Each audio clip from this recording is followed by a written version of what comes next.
La perseverancia se vuelve una herramienta 100% indispensable, porque vas a fracasar 99 veces y las 100 es la que va a funcionar. Yo siempre tuve claro que quería ser mi propio patrón y les dije yo a él y a otro socio que tuvimos ahí en esa primera empresa, ¿sabes qué? Pues si me dejan administrar la empresa, yo la dirijo, yo voy a decir que sí, que no y por dónde y todo el rollo, le entro. Y si no, no. O sea, muy socio, pero pues si no tomas decisiones, es como si fueras cualquier empleado. En mi familia hay una regla, ¿no? De que si tú trabajas con la familia, tienes que esforzarte el doble. Cuando empezamos Red 7 en el 2010, finales del 2010, yo llegué incluso a vender pan en el Sobre Red. Mi nombre es Luis Parra y este es mi podcast. El invitado del día de hoy es un empresario mexicano amante de la tecnología, fundador y director general de Red 7 Telecomunicaciones, una empresa proveedora de internet en múltiples estados de la República Mexicana y con operaciones en Estados Unidos. Más recientemente es promotor de lucha libre mediante la empresa Titanes WP y finalmente pues un mentor para mí. Fue la primera persona que me dio la oportunidad en este mundo del emprendimiento y en cagarla y demás. No sé por qué, no había ninguna razón más que estar detrás de él durante un buen rato para que me diera una oportunidad que la verdad yo estoy muy agradecido y bueno, muy feliz de tenerlo acá. Mauricio Palazuelos, ¿cómo estás? Muy bien, muchas gracias Luis por tus palabras, ¿no? Estoy muy contento de estar aquí contigo y de ver el crecimiento que has tenido en este tiempo. Pues muchas gracias. Ahora sí que, como le dicen a Donald Trump, está listo para preguntas difíciles. Échale, esas son las buenas. Usted es una persona muy amante de la tecnología. Sí. Gran parte de sus emprendimientos, a excepción de la lucha libre, se han girado en este entorno de alguna manera u otra con una tendencia quizá antes de tiempo o en tendencia en crecimiento. Pero quiero saber yo de dónde viene todo esto. O sea, desde su infancia, platica un poquito de cómo entró este chip del emprendimiento y también de su ahora sí que de su primer proyecto que fue Mega Remate. Ya me dirás si a lo mejor hay uno antes, no sé. Fíjate que yo de niño creo que fui como cualquier otro niño, ¿no? Que quería ser bombero, policía, médico, investigador, científico. Y fui pasando, creo que hasta por sacerdote pasó también ahí en mi mente en algún momento, ¿no? Pero por ahí de los 12 años, de hecho tengo muy claro ese momento, eh, para un Día del Niño, un 30 de abril, nos llevan de la escuela a un evento donde estuvieron pues diferentes escuelas presentándose. Y una de las que se presentó fue CETIS Universidad, y tenía pues unas computadoras ahí. En aquel entonces, estamos hablando del 88, más o menos, ¿no? Sí, 88. No, no es cierto, 86. Por ahí. 86. Fue en el 86. Sí, yo tenía 12 años, fue en el 86. Iba a cumplirlos, de hecho, los 12 años. Estaba en esa universidad y pues en aquel entonces las computadoras era algo casi de ciencia ficción, ¿no? O sea, muy raros lugares contaban con computadoras. Sí. Y entonces ahí fue mi primer contacto con una computadora y ver algo que hoy se oye o se escucha tan sencillo como un screensaver, como imprimir unos gráficos de Una máster. computadora en la cual solo podía poner, o sea, números, letras y demás, ¿no? Sí, no había algo gráfico, ¿no? Era totalmente texto. Sí. Y para mí fue como ver un portal dimensional, ¿no? O sea, como ver las posibilidades de un cuarto de 3x3 a un espacio abierto interminable o infinito, ¿no? Como en las películas que a veces se abre la visión de alguna manera con algún efecto especial. Así se sintió que vio esa parte. Sí es, ¿no? Entonces yo agarré científico y a la caja, sacerdote y a la caja, toda la caja, ¿no? O sea, aquí. Y desde entonces tomé un curso de verano, busco una carrera de programador, batallé mucho para encontrar una escuela porque pues yo acababa de cumplir 13 años, no me querían dejar entrar. En aquel entonces te pedían secundaria terminada, pues yo no la había terminado. Este curso era únicamente para gente mayor, no estaba contemplado para niños. No, estaba contemplado para niños, ¿no? Y menos la carrera, ¿no? De hecho no encontraba una escuela que me permitiera entrar porque a ellos no les permitía la SEP, admitir sin secundaria terminada, ¿no? Entonces logré que me dejaran entrar a estudiar y yo de ahí me agarré la tecnología, ¿no? ¿Qué le decían sus padres? Fíjate que curiosamente mi mamá siempre me apoyó. mi papá, no sé si sería miedo o si sería qué, pero él siempre me decía, no, es que no vas a poder, termina primero la secundaria y luego ya entras ahí, por eso no te dejan entrar, porque tienes que tener primero la secundaria. Y pues yo de terco, ¿no?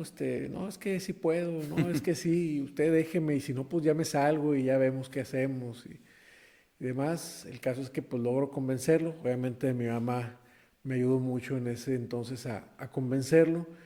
Y dentro de las condiciones que me pone mi papá tenía una frutería. Es, pues primero vas a la frutería y la abres y luego ya de ahí, que hagas A, B y C, te vas a estudiar tus computadoras, ¿no? Y pues así le hacía, ¿no? Entonces ahí te voy a las 5 de la mañana a abrir la frutería, a dejar todo listo, todo preparado, levantar los primeros pedidos de los clientes y entonces ya me podía ir yo a estudiar computación, las computadoras. Era un reto sobre reto sobre reto, ¿no? Y todo esto lo incursiona en el mundo de la tecnología, de la programación y demás. ¿Y cómo fue que llega digo, ya más tarde en su vida, llega este primer emprendimiento de Mega Remate? Fíjate que yo siempre tuve claro que quería ser mi propio patrón, que incluso, y toma nota ahí, considero un error estratégico también ahí en mi, digamos, plan de vida, que nunca lo consideré, porque siempre miré con mucho orgullo el decir, yo soy mi propio patrón y yo tengo mi emprendimiento, ¿no? Sí, pero pues, o sea, uno lo puede, se ve muy bonito desde afuera, pero ya los chingazos en muchos No, aspectos. estratégicamente tengo ahí el problema de que, por ejemplo, mi plan de retiro, ya ves que existe la ley 73 y la ley 97, Sí. pues yo no califico para la 73, que es la mejor cita. Yo califico para la 97, porque por andarle jugando al emprendedor, como dice el meme, me quedé fuera de Sí. esa parte, ¿no? Pero bueno, igual si quieres luego abundamos en esa información. Al final, pues yo empiezo con las computadoras, empiezo a desarrollar, bueno, terminando la carrera de programación, empiezo yo a aprender lo que es el hardware con una empresa que en aquel entonces se llamaba PC Solutions, se llamaba. Que nos pedían hacer como un servicio social y pues que es trabajar gratis, ¿no? Que es ahora como los practicantes o residentes. Lo llaman diferente en cada... Diferente, ¿no? En aquel entonces era trabajo social. Y entramos en esta empresa y aprendo a dar mantenimiento a las computadoras y a armarlas y a instalarles el sistema operativo y todo el rollo.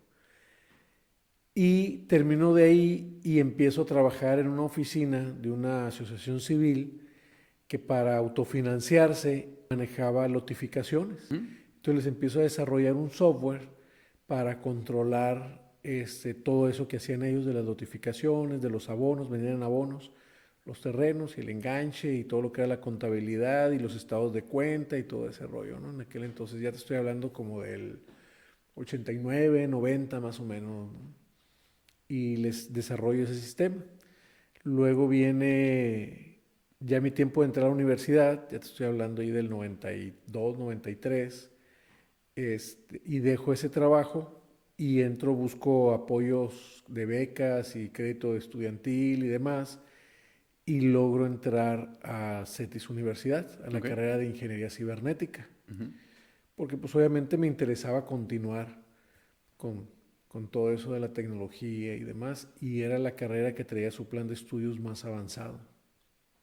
¿Qué tan limitado fue el primer curso que le dio esta apertura a todo el tema de tecnología y programación, ya a comparación de lo que aprendía en la carrera?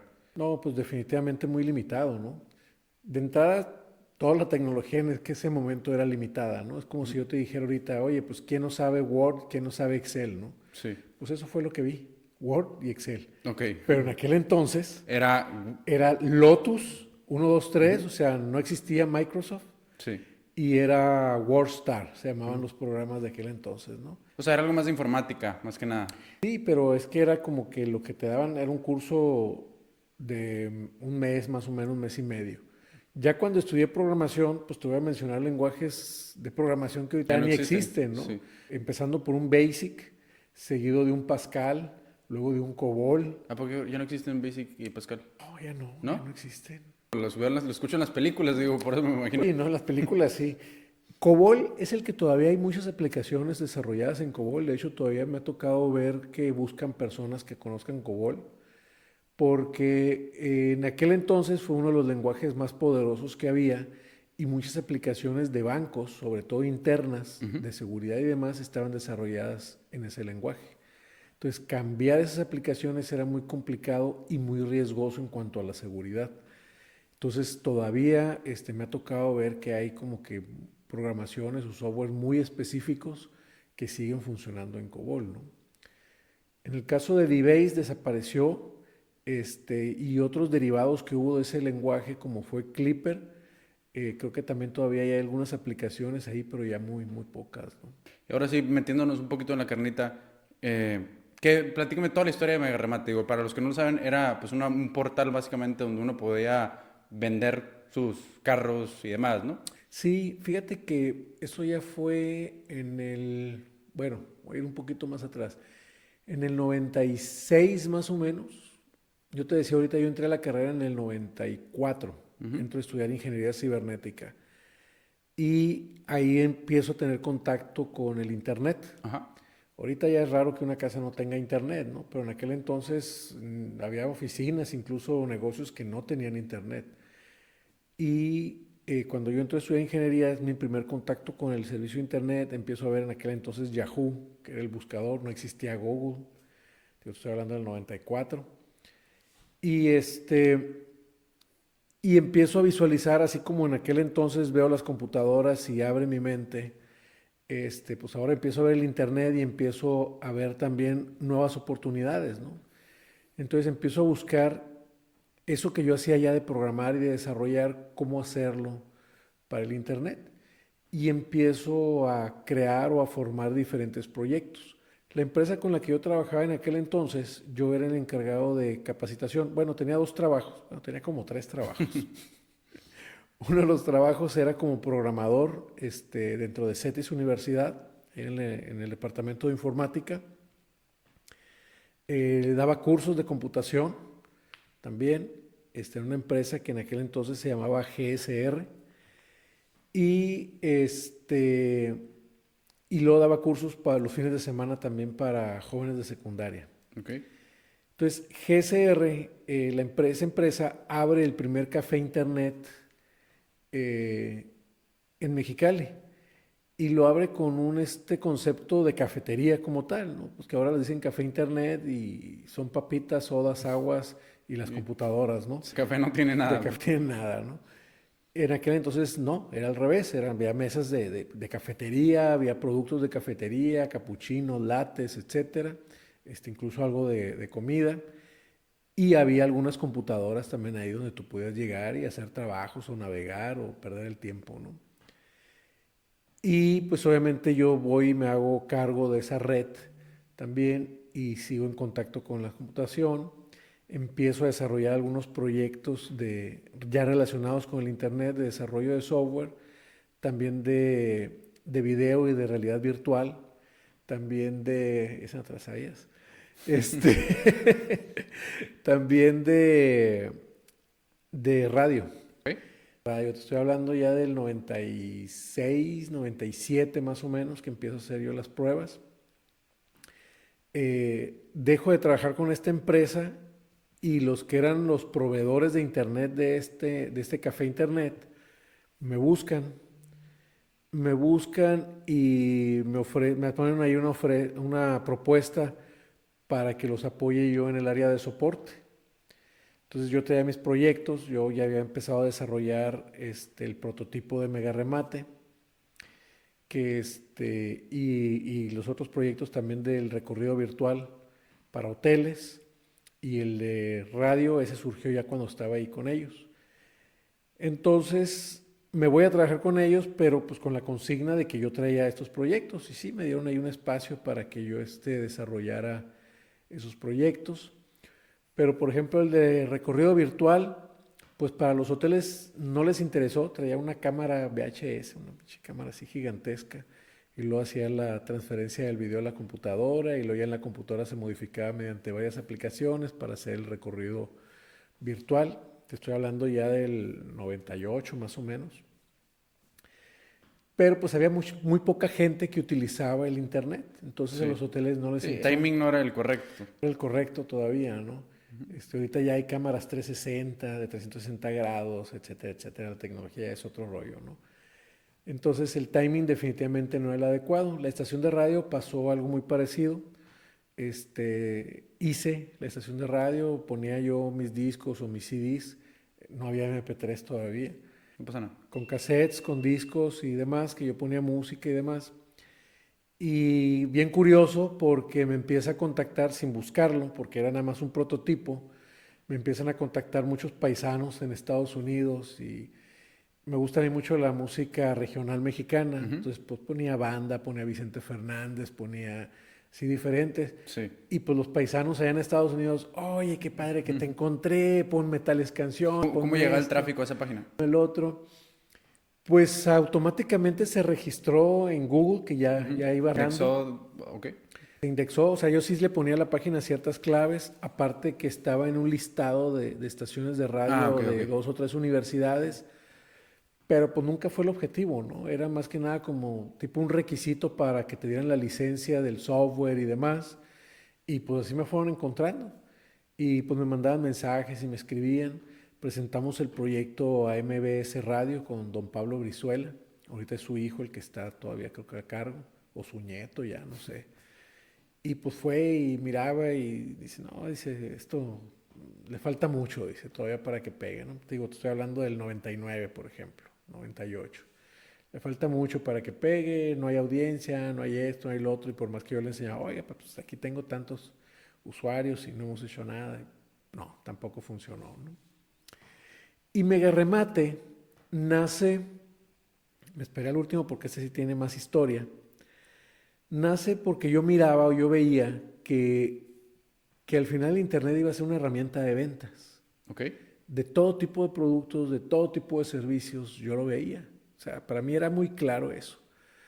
Pero ¿cómo empezar? ¿Dónde venía esta claridad? Digo, en Estados Unidos pues ya venía toda esta burbuja del .com y demás, pero ¿era algo que usted veía por alguna tendencia que de otro lado, simplemente lo tenía aquí en la cabeza por alguna razón? Yo le he dado esa parte de dónde venía esa claridad para mí y creo yo que era de comparar etapas históricas.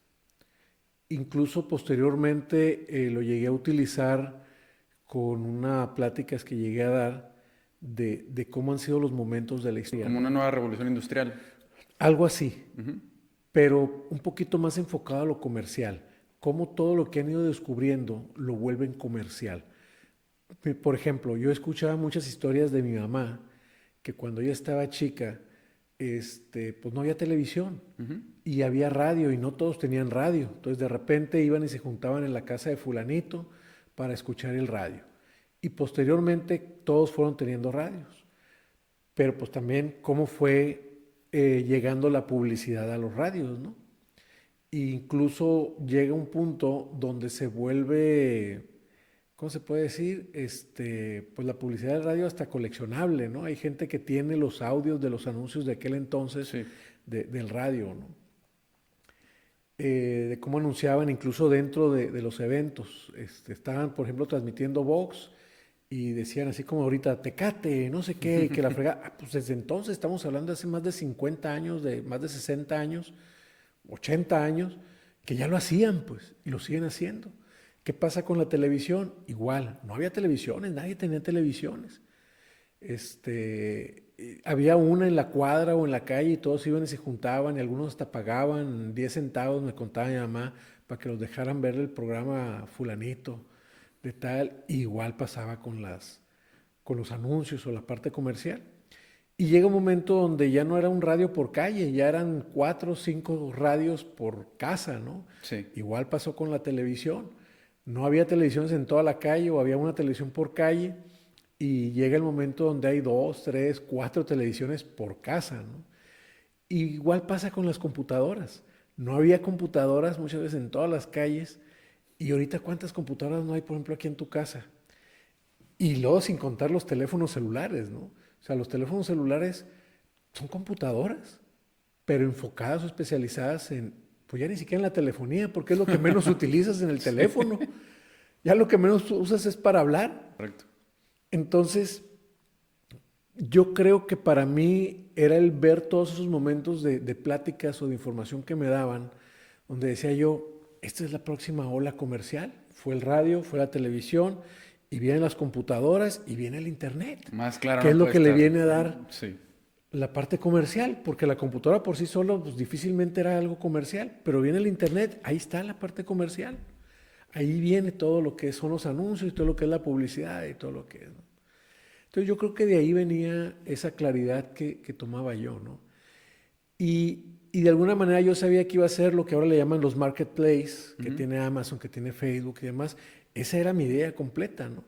Pero ¿cómo empezar? Si empiezas tú un proyecto muy abierto, se vuelve complejo y se vuelve difícil Sí, de pues Amazon administrar, empezó con libros. de manejar, de promover. Amazon empezó con libros.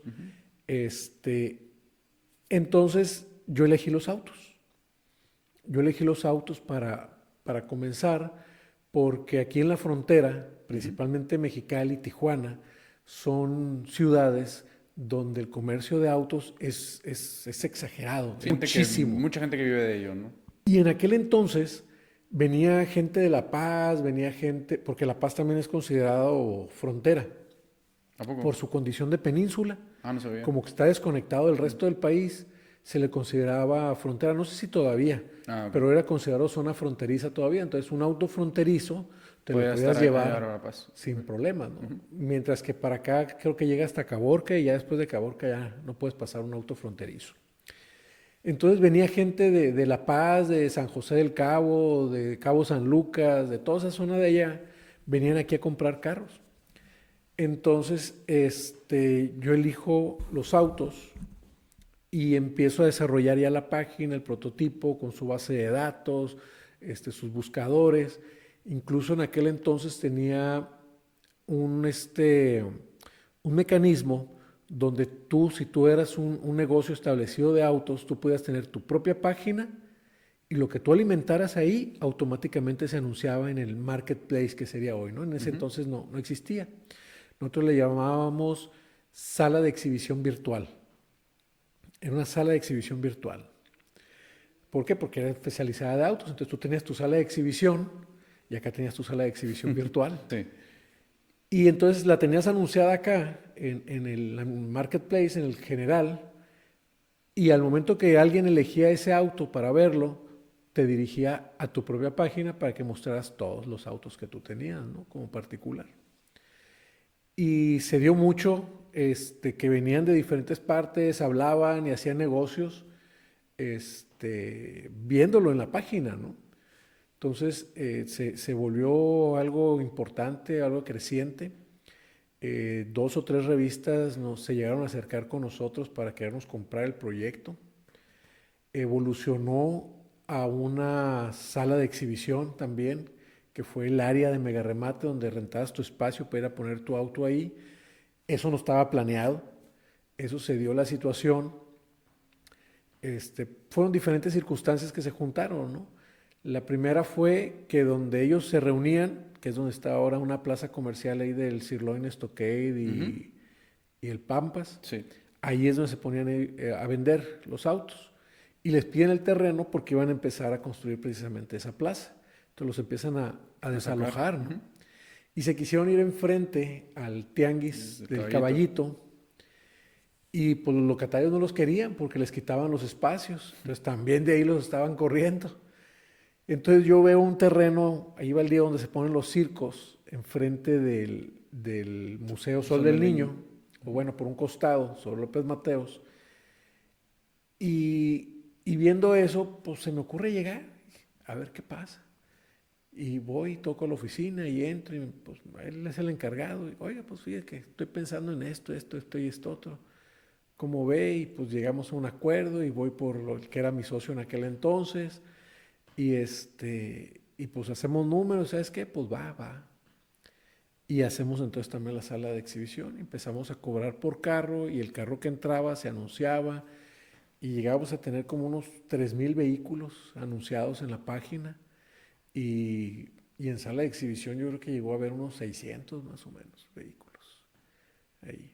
¿Y cuál es la conclusión con este proyecto? ¿Qué es lo que pasa para que ya no termine, a lo mejor la palabra a lo mejor no es prosperando, pero que no continúe? ¿Tú sabes cuántos años tiene Amazon? Pues es el 95, 30 años. 30 años, ¿no? Ujú. ¿Y cuántos años tardó en ser lo que es hoy? En ser rentable creo que fueron Oh, 10 no, no, años. deja tú rentable. Olvídate de ser rentable. De que empezó con libros a lo que es hoy, a lo que es el marketplace que es. Olvídate si fue rentable o no fue rentable porque nos vamos a meter en un montón de problemas. Ok, no, bueno, ¿cuál es la respuesta? Lo que pasa es que todo proyecto, sobre todo cuando va evolucionando y se va transformando, pues no es algo que tome forma en 2 o 3 años o No, en no, no. 4 años, ¿no? Y luego entraste a la parte de rentabilidad, pues todavía menos, ¿no? Tú dices, tardó como 20, 22 años en ser rentable. Es correcto.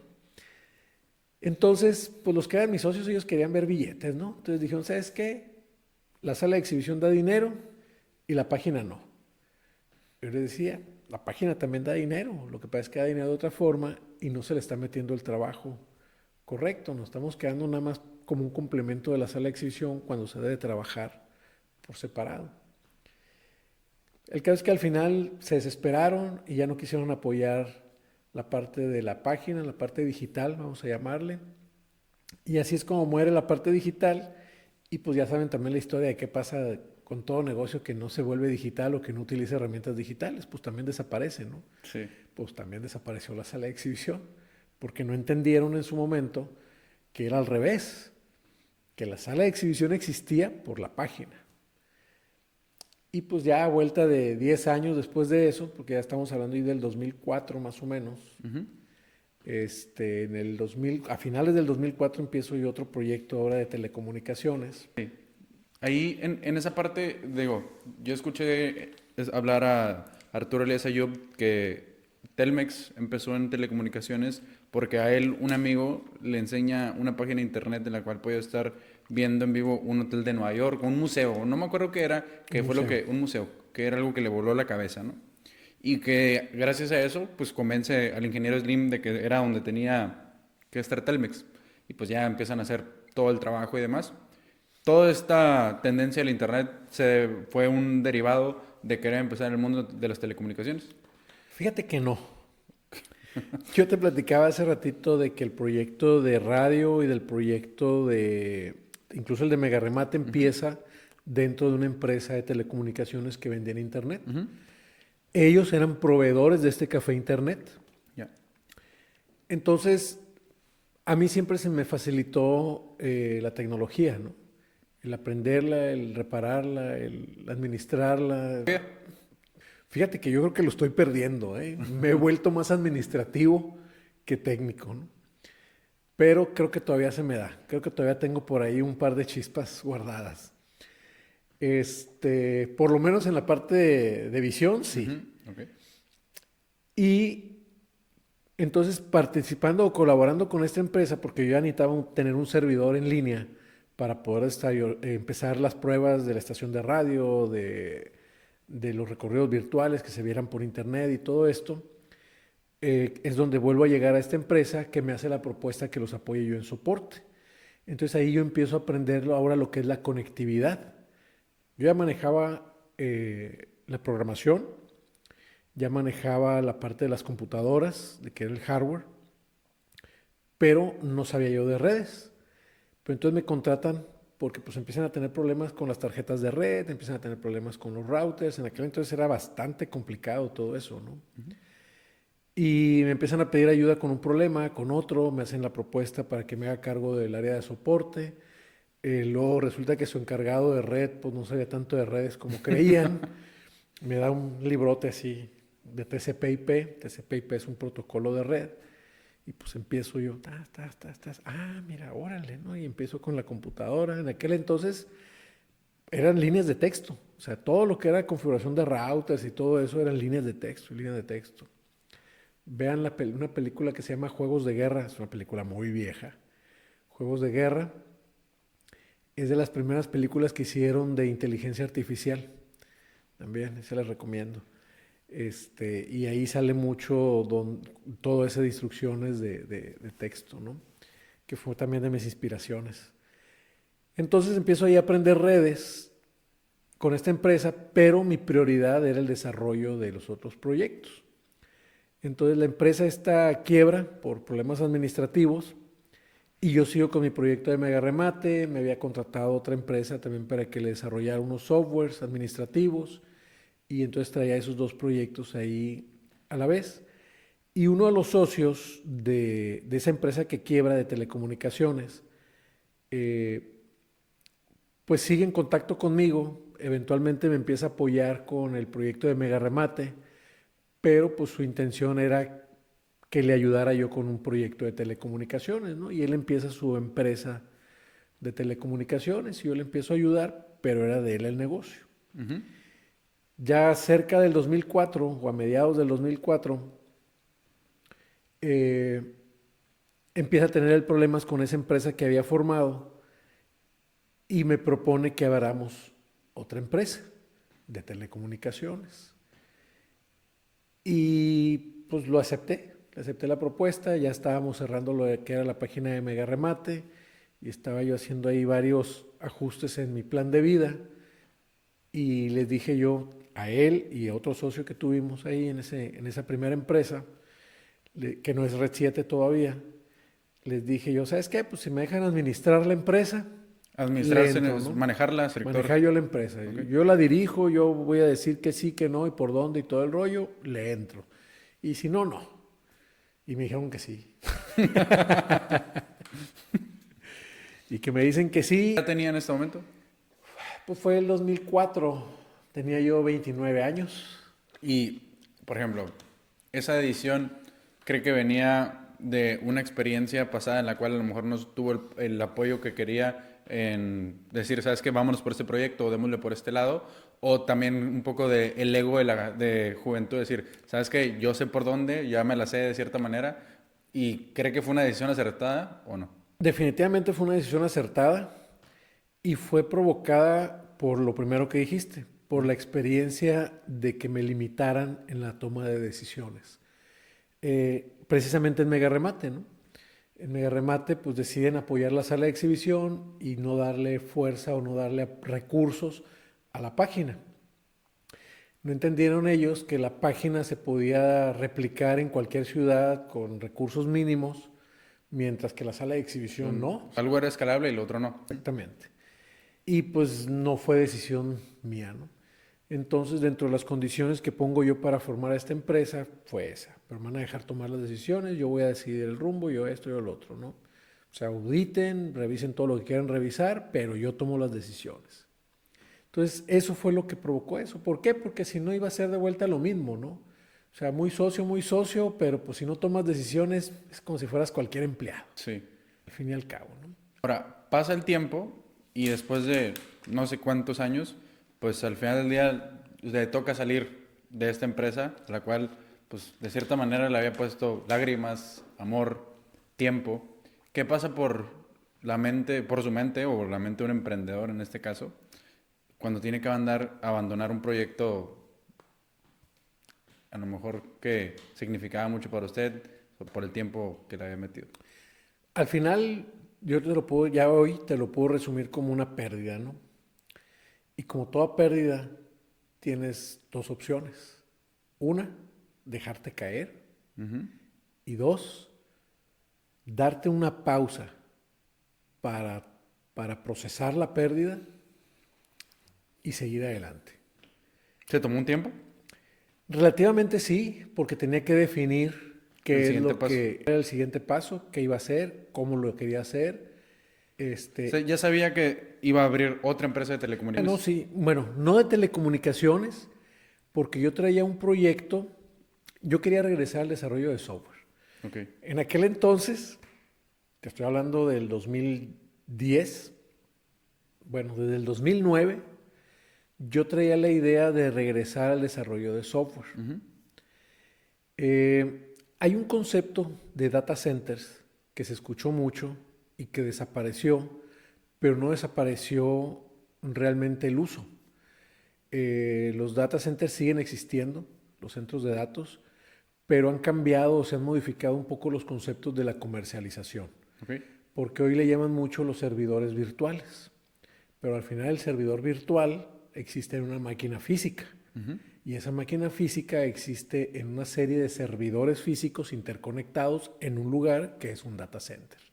No sé si es verdad, pero le creo. Sí. No, es broma. Y en Querétaro hay varios, en Monterrey hay otros tantos y en Estados Unidos hay diferentes partes, ¿no? Me ha tocado estar, por ejemplo, en el de Cox, que está ahí en San Diego, me ha tocado estar, incluso Amazon. O sea, a ti que te gusta, por ejemplo, la cuestión de acciones y todo eso, checa cuántos son los ingresos por No, pues sí, el 60% de la utilidad de Amazon es por Amazon Web Services. Amazon Web Services. Pero ¿dónde se almacenan los Amazon Web Services? Tienen que estar en una computadora física. Incluso el concepto de esos servidores interconectados, el primer contacto que tuve yo con ellos fue una marca que era Cobalt, o Cobalt, no sé cómo se pronuncia la verdad, pero unos servidores muy compactos de 1 pulgada aproximadamente de alto. Ajá. Y que se iban interconectando entre ellos para crear clústeres. Incluso Yahoo tuvo un data center en Los Ángeles, en un edificio muy famoso que se llama, nunca lo pronuncio bien, One Wilshire, creo que se llama. One Wilshire, algo así se llama el edificio. Es muy famoso porque ahí están todas las empresas de telecomunicaciones de Estados Unidos principalmente, pero de ahí, de ese edificio, sale la fibra óptica que va hacia Asia, diferentes rutas. Y salen las fibras ópticas más importantes que cubren todo Estados Unidos, que salen para acá, para México, por el lado de Tijuana, para el lado de Texas. O sea, en ese edificio te encuentras todas las empresas importantes, ¿no? Pero bueno, volviendo al origen, ¿no? Porque agarro monte. Empiezo yo en esta empresa, mi primera empresa de telecomunicaciones, y por ahí del 2008 yo veía, de hecho un poquito antes, 2007, yo veía este futuro de los data centers como la siguiente capa, el siguiente nivel de negocio que se veía. Entonces empezamos nosotros a abrir una oficina en lo que era la colonia Robledo, porque ahí teníamos un centro de datos importante. Empiezo a ver yo la ubicación, que era una ubicación económica. Teníamos ahí un espacio muy, muy grande que nos iba a permitir poner a futuro paneles solares, generadores, etcétera, etcétera. Espacios para poner servidores y todo el rollo. Y empiezo con esa visión, ¿no? De tener la fibra óptica, de tener microondas, de tener todo eso. Y entonces, hacia el 2010, que es cuando se da esta ruptura con este proyecto de telecomunicaciones, yo quería retomar eso. Yo quería retomar ese proyecto del data center y quería retomar proyectos de desarrollo de software. De hecho, el proyecto originalmente se llamaba Séptima Red, basado en que dentro de las 7 capas que se manejan en el estándar de telecomunicaciones, la primera capa es la parte física, los cables, todo lo que sea físico que puedes tocar, la tarjeta de red, el cable, la fibra y ahora. Y la capa 7 es el software. Entonces por eso se llamaba el proyecto originalmente Séptima Red, porque era la 7ª capa de red que había, ¿no? Entonces el desarrollo de software. Que al final de entonces el nombre de Red 7 con telecomunicaciones no tiene ninguna relación real. No tiene ninguna relación, pero como el proyecto se llamaba Séptima Red, el contador que nos ayuda a registrar la empresa y demás no entendía él por qué Séptima Red y dice, pues es lo mismo, Red 7. ¿Qué le importaba? Sí pasa, así son las historias de los nombres de muchas empresas, ¿no? Sí. Y y el contador dijo, pues es lo mismo Red 7 que Séptima Red, ¿no? Y le puso Red 7. Pero nosotros le empezamos a dar el enfoque ya como parte de telecomunicaciones, le empezamos a dar el enfoque que queríamos cubrir las 7 capas de la telecomunicación al final. Entonces te apoyábamos desde la parte física, que es el cableado, las tarjetas de red, los switches, los hubs, los routers, y pasando por todas las diferentes capas hasta llegar al software, ¿no? Donde también te asesorábamos en qué software podías utilizar y todo eso. Y nos funcionó muy bien. Ahí te estoy hablando de finales del 2010 cuando empezamos con este otro nuevo proyecto.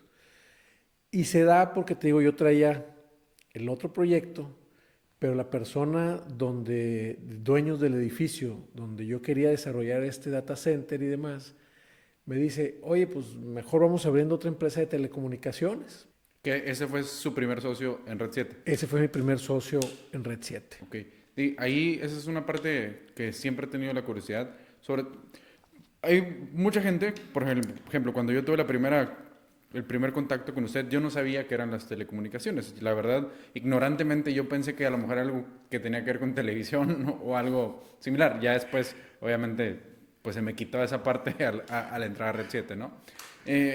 Pues las operaciones, todo lo que requiere el poder hacer funcionar esta empresa, todas las pues, torres que tiene, la infraestructura y demás, no es algo barato, es algo que requiere una inversión de capital fuerte. Inclusive, que ahorita ya lo tocaremos más adelante, gran parte de los inicios de Red 7 durante muchos años no retiraron utilidades, inclusive ya siendo rentables. Entonces, ¿cómo consigue este capital para un proyecto que definitivamente pues, no iba a ser pequeño? Mira, al final, todo proyecto tienes que tener muy claro tu plan de negocio. Sí. Tienes que tener muy claro tu plan de negocio y saber hasta dónde vas a llegar. ¿Por qué? Porque no hay fin.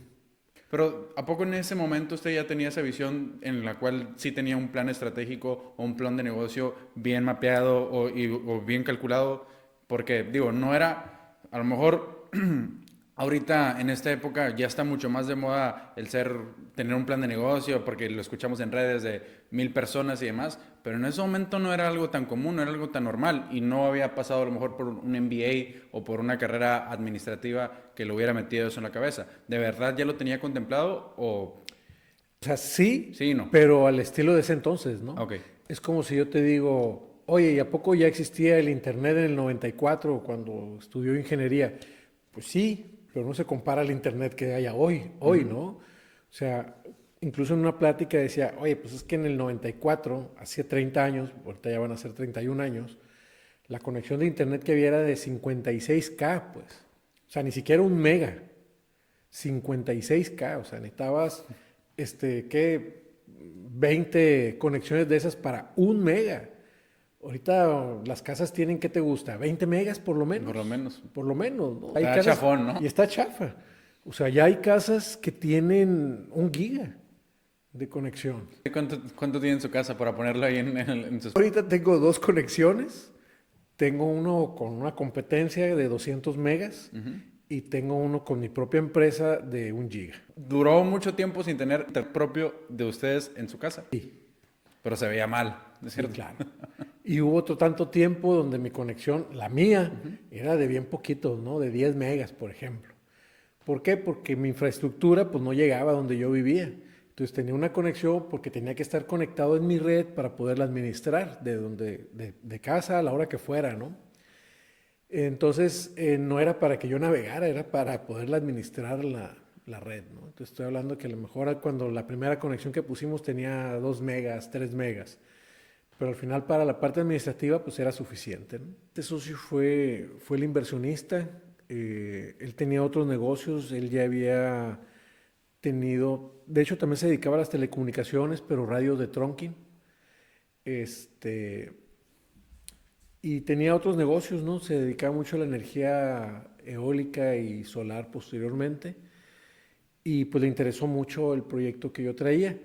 Y retomando un poquito lo que decías de lo del plan de negocio, pues sí se usaba, pero no como hoy, ¿no? Entonces, pues yo tenía mi Excel, donde tenía mi plan de negocio y las ventas y los gastos y los ingresos y las proyecciones y todo eso que tenía en ese entonces. ¿Qué tan real podía ser? Porque todos los negocios en Excel son buenos inicialmente. No, y deja tú, o sea, el negocio que me digas ahorita, pues, ¿qué tan real es? O sea, Amazon, ¿tú crees que proyectaba web services? ¿Tú crees que proyectaba vender todo lo que vendía? Empezó con libros, pues él quería vender libros, ¿no? Sí. Entonces, ¿tú crees que proyectaba un marketplace? ¿Tú crees que proyectaba Prime Video? ¿Tú crees que Digo, no, pues estamos hablando de ya algo mucho más adelante, pero en ese momento, pues sí tenía bien proyectado todo lo que era capital inicial para las operaciones, pero también ventas. Entonces, hay dos tendencias, ¿no? Una es que digas tú, ¿para qué me alcanza? Y la otra es, ¿cuánto necesito para hacerlo? ¿Cuál es la diferencia? Pues uno normalmente ya lo tienes, eso es lo que tengo, ¿qué hago con lo que tengo? Y la otra es, quiero hacer esto, ¿qué necesito para hacerlo? Y salirlo a buscar. Entonces, pues me piden una proyección y yo lo primero que pregunto es, ¿con cuánto puedo contar? Ok. No, pues que tú dime, pues ocupo tanto. No, no, que es mucho. ¿Con cuánto puedo contar? No, pues tanto. Órale pues. Entonces hago yo una proyección basado en eso que... ¿Cuerda de la cantidad? $100,000. 100,000. Son $100,000 los que empezaron esa empresa, ¿no? Entonces de ahí empiezo yo a hacer los cálculos. Y por ejemplo, en ese punto donde tú dices, cuento con esto, no es nada más el capital. Hay otros recursos estratégicos, como son proveedores, por ejemplo, con los que tienes que considerar. Entonces, no es lo mismo que tú vayas con un proveedor a decirle, oye, dame un peso de lo que sea, ¿no? De cables, a que vayas y le digas, oye, te voy a comprar 20 pesos al mes de cables. ¿Qué precios me vas a dar? Es bien diferente. Sí. Y luego resulta que ese que tú le ofreciste los 20 pesos por mes, pues te das cuenta que es un distribuidor local, que hay otro distribuidor nacional, ya mayorista. Entonces tú dices, oye, pues ya puedo comprar 50 pesos al mes de cables, ya me puedo ir con aquel. Y no compro ni siquiera 3 veces. Con esos 50 pesos compro 5 veces o 6 veces lo que le compraba en proporción, ¿no? Y fue como... Y eso fue lo que va marcando las diferentes etapas, ¿no? ¿Por qué? Porque, por ejemplo, con el capital que teníamos, el primer paso es crear la infraestructura. Yo les digo mucho para entender más fácil lo que es el concepto de telecomunicaciones es muy etéreo, ¿no? O sea, es inmaterial. Entonces es difícil entenderlo. Entonces yo les digo, imagínenselo como el agua potable, ¿no? Que llega a tu casa.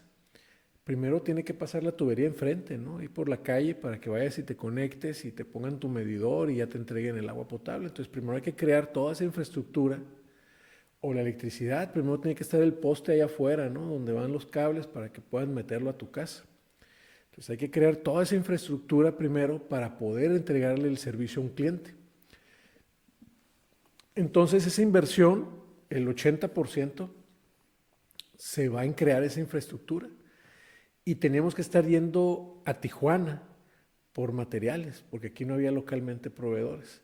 Entonces ir a Tijuana a comprar tramos de torre, a comprar equipos, a comprar todo eso, ¿no? O en Estados Unidos, y pedirlos y que llegaran a Tijuana o que llegaran a Caléxico y luego ir a hacer las importaciones y todo ese rollo. Cuando encontramos ya ese mayorista que está en la ciudad de Chihuahua, pues empezamos a pedir a Chihuahua y ya nos mandaban para Tijuana primero, no me hacían envíos a Mexicali, hacían envíos a Tijuana y pues ahí vamos a Tijuana a recogerlos y ahí venimos para acá. Entonces, todo eso te va agregando grados de complejidad. ¿Por qué? Porque pues, si un cliente me dice, oye, sí te contrato, pero entrégame mañana, pues no puedo. No puedo, tengo que ir a Tijuana por las cosas, ¿no? Y en lo que voy y vengo se me acabó el día. Entonces, ya posteriormente ese mismo fabricante pone oficina y almacén en Tijuana y ahora sí ya me manda a Mexicali. Y de repente, en el 2014, agarramos unos proyectos muy grandes de dos grupos gasolineros y un grupo de preparatorias estatales. Pero el grupo gasolinero, al estilo, me dice, te contrato, pero si me das servicio en Hermosillo. No tenían. Yo no daba servicio en Hermosillo, daba servicio aquí en Baja California, Mexicali, Tijuana, Tecate. Y eso fue un punto de inflexión que lo obligó a un crecimiento regional. Pues sí, regional y exponencial, ¿no? Porque pues fue irnos a Hermosillo y luego me pidió ese mismo cliente, me pidió Ciudad Obregón y luego me pide Chihuahua. Entonces, en aquel entonces, pues estás hablando de ya 3 estados, ¿no? Baja California, Sonora y Chihuahua.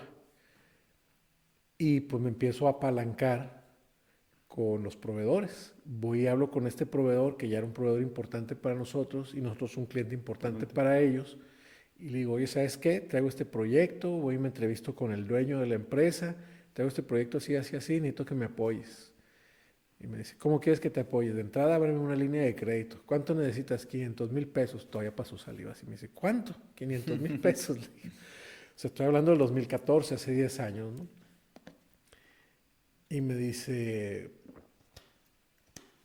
pero a ver, ¿cuál es el proyecto? Y le empiezo otra vez a mostrar todo el proyecto y demás. Y me dice, ¿sabes qué? Va. Oye, pues también necesito que me apoyes con hospedaje y que también me apoyes con un área de trabajo. No, pues sí, me dice. Es más, me dice, aquí tenemos comedores en la empresa que se vente tú con tu gente y aquí comen también. Y la fregada, les vamos a dar un pase.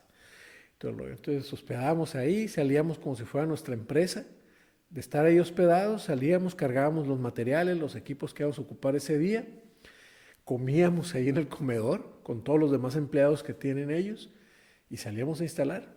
Instalamos 30 estaciones de gasolina ahí en Chihuahua. En ese entonces, como en 15 días, bueno, y levantar la infraestructura, ¿no? Este negocio pues es business to business, o sea, le vendía a otros negocios. ¿Cómo se vio los inicios de la parte comercial para abrirse camino donde ya venían otros jugadores importantes en la telecomunicación? Mira, en aquel entonces yo visualicé 3 segmentos de mercado. Uno era el segmento residencial, luego era el segmento de las empresarial, pero empresarial pues grande, ¿no? Hablamos de, por ejemplo, aquí localmente un Kenworth, un Perforadora Latina, que en aquel entonces era una empresa muy grande, obviamente los gobiernos, obviamente las universidades, pero eran empresas que tenían que ser como muy grandes para poder tener internet. Y había un segmento ahí intermedio que era bastante amplio en aquel entonces, porque los servicios residenciales pues eran malísimos, ¿no? Y los servicios dedicados eran carísimos, porque no había la infraestructura suficiente para poderse comercializar. Entonces nosotros nos enfocamos en ese segmento donde no tenían la capacidad de pagar los servicios caros, pero tenían una necesidad de un buen servicio. Por ejemplo, en el Valle de Mexicali, que fue uno de los primeros segmentos donde nos enfocamos, o áreas geográficas donde nos enfocamos, en todo lo que eran los empaques, todo lo que es la zona agrícola, empaque de las empresas de fertilizantes, los módulos de riego, todo lo que tenía que ver con la zona agrícola y ganadera de aquí del Valle de Mexicali. Pues oye, nos adoraban, porque llegábamos nosotros, les poníamos el servicio de internet y funcionaba. Sí. Y funcionaba 24 horas del día y funcionaba con muy buena velocidad. Entonces todos los problemas que tenían ellos se solucionaban. No sabría decirte qué porcentaje de todo lo que se cultiva aquí en Mexicali es de exportación, pero es una gran cantidad de exportación. Entonces parte de los problemas que ellos tenían es que para poder ellos mandar el camión con la mercancía para exportar, pues tenía que ir correctamente etiquetado, ¿no? Y tenían que estar comunicados con la empresa americana que era la que los iba a comprar eso para poderlo etiquetar. Y si perdían esa comunicación, no podía irse la mercancía y entonces son perecederos. No puedes tener un día o 2 días ahí la mercancía detenida, ¿no? Tienes que tener refrigerada y todo, ¿no? Sí. Te estoy hablando principalmente de hortalizas. Entonces, que llegáramos nosotros con un internet donde las 24 horas podían estar despachando camiones, imprimiendo etiquetas, conectados al servidor de Long Island, de Nueva York, de diferentes partes, que son ejemplos reales que te estoy dando, pues era una maravilla para ellos, ¿no? Que los camiones podían salir a la 1 de la mañana, a las 2 de la mañana, a las 3 de la mañana, porque tenían internet y con buena velocidad y funcionaba. Otros problemas que tenían es que pues los contadores los tenían en la ciudad porque necesitaban tener internet y pues allá no había, pues ya no, ya se podían traer al contador para acá y tenerlo ahí trabajando, ¿no? Entonces había muchos beneficios. De ahí nos traen a la ciudad las agencias aduanales. ¿Por qué? Porque ahora el empaque le decía, ¿cómo que estás batallando por el internet y no puedes despacharme mis camiones?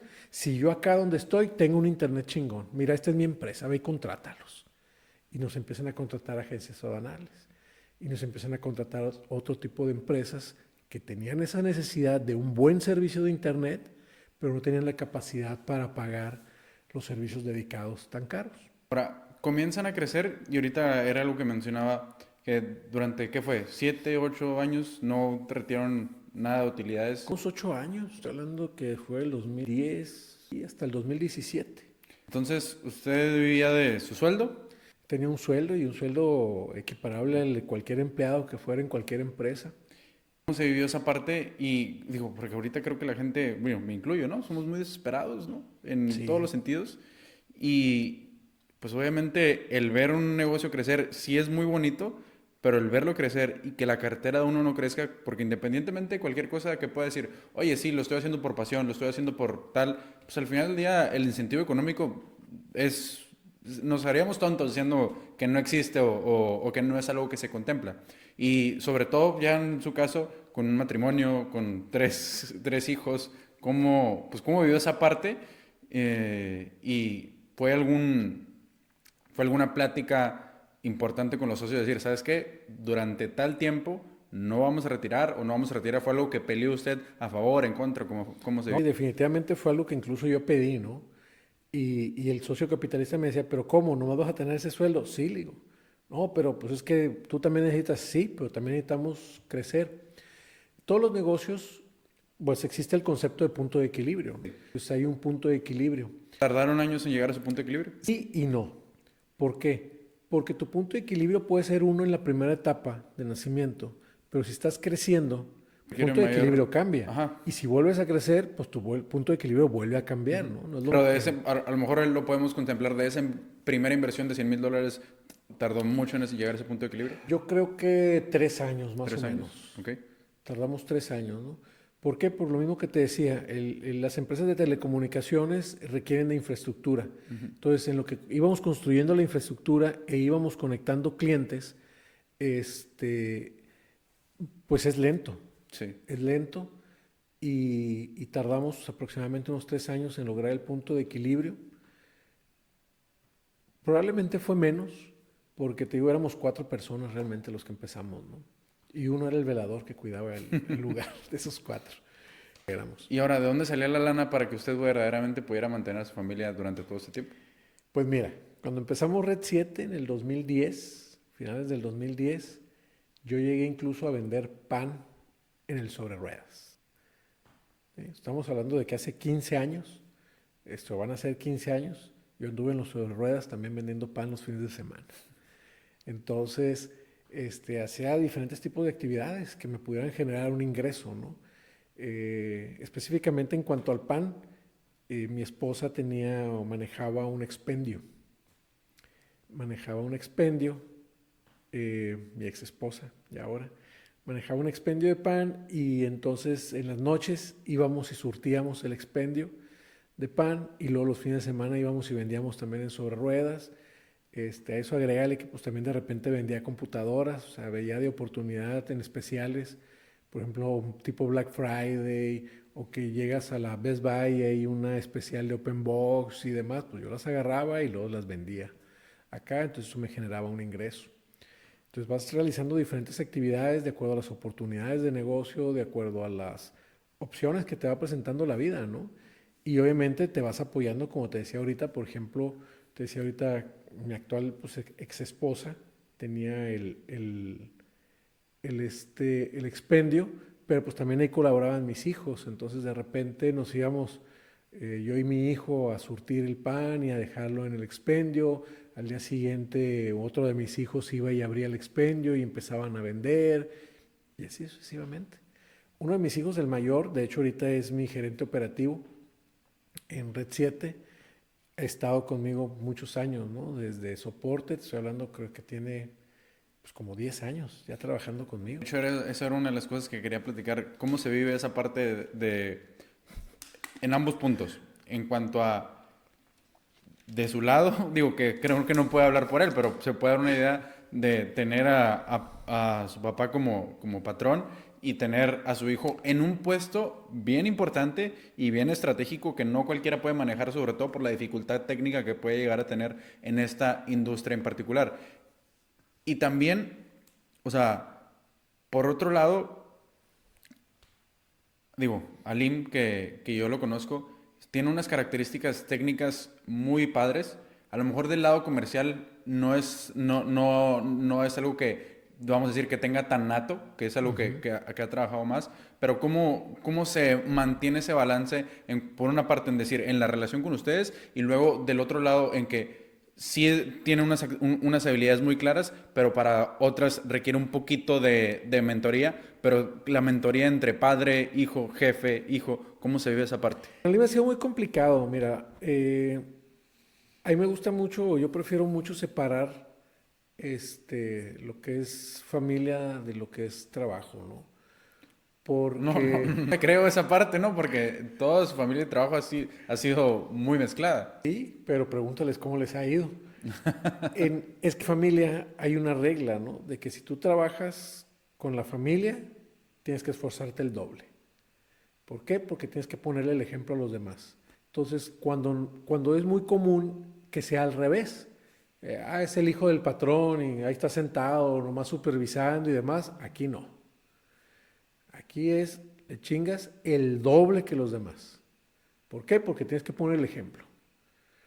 O sea, entonces, Alim, sí, yo ahorita te digo, es mi gerente operativo y me siento orgulloso de que sea mi gerente operativo, pero el día que platiques con él, le costó sangre.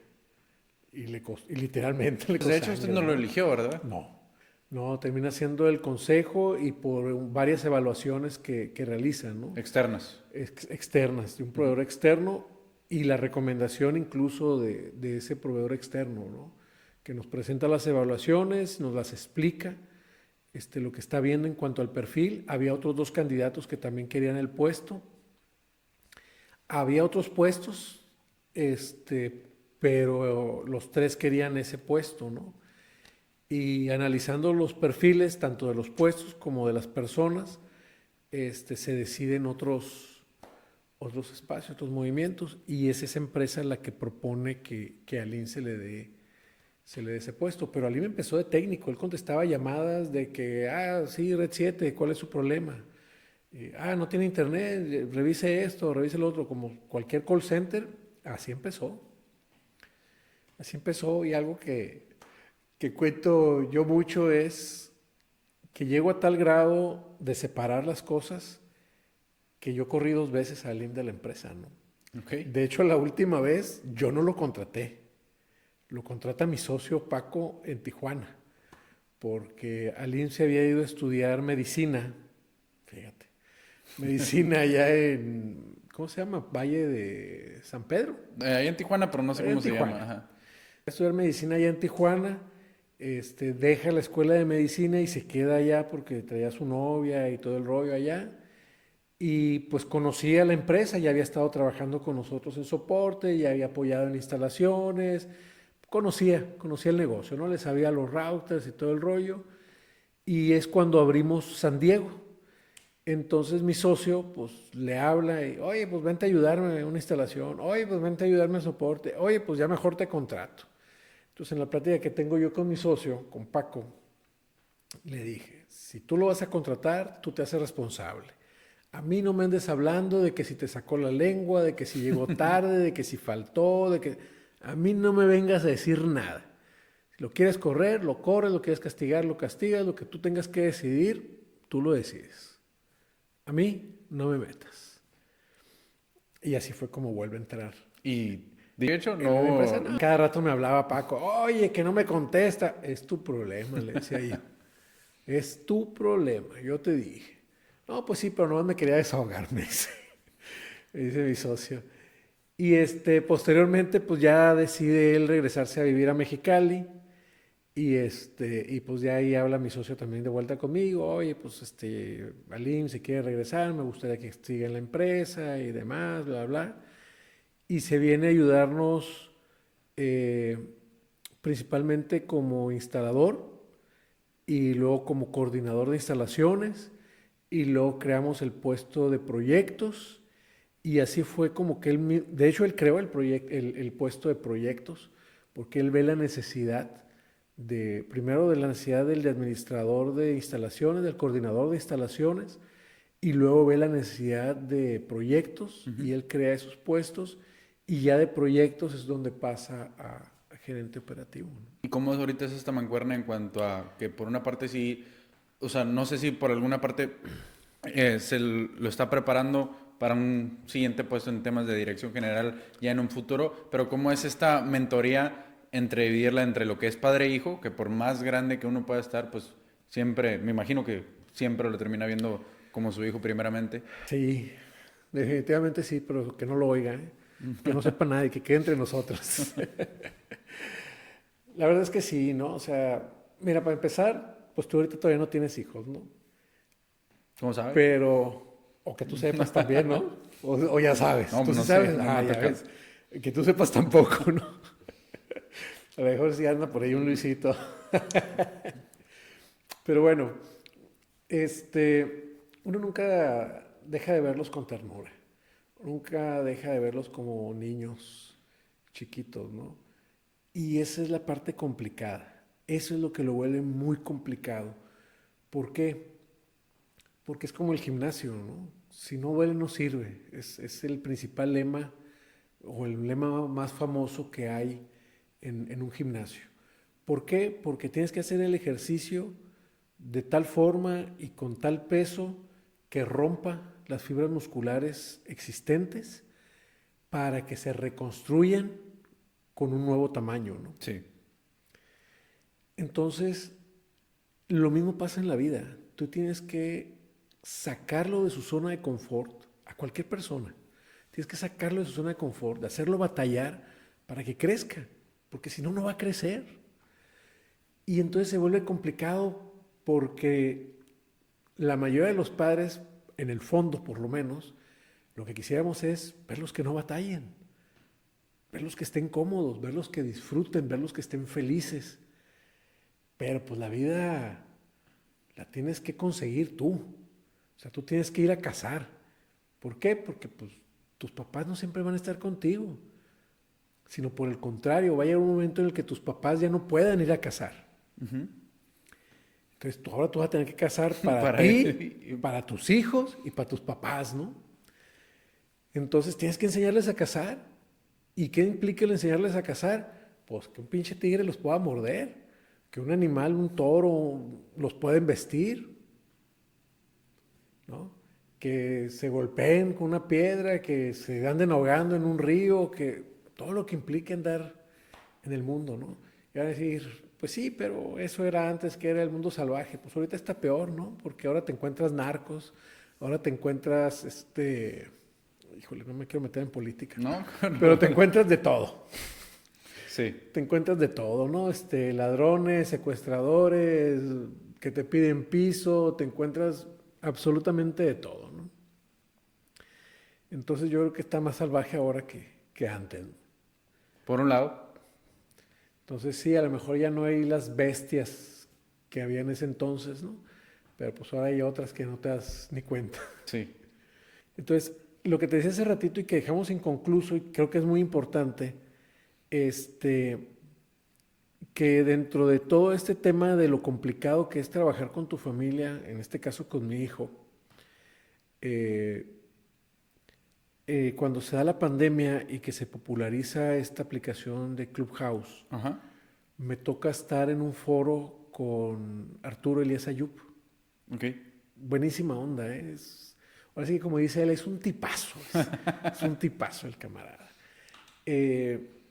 Me suben a esta conversación y me toca platicar uno a uno con él.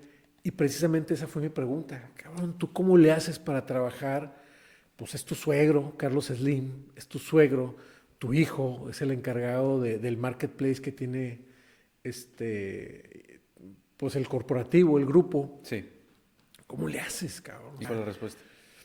Fue una muy buena respuesta, donde al final me da a mí más claridad o me reafirma que pues al menos es el mismo camino. Si es correcto o no, quién sabe. Pero es más o menos el mismo los dos van por igual. Los dos van muy similares, ¿no? Porque me dice, no, me dice, es que él se tiene que ganar y él tiene que presentar los proyectos ante el consejo y él tiene que... O sea, el único beneficio extra que tiene es la plática uno a uno y la confianza que podemos tener entre el acceso que tiene usted para una preparación. Exactamente, ¿no? Pero la responsabilidad del proyecto y de mostrar resultados y todo eso es el doble. Es el doble.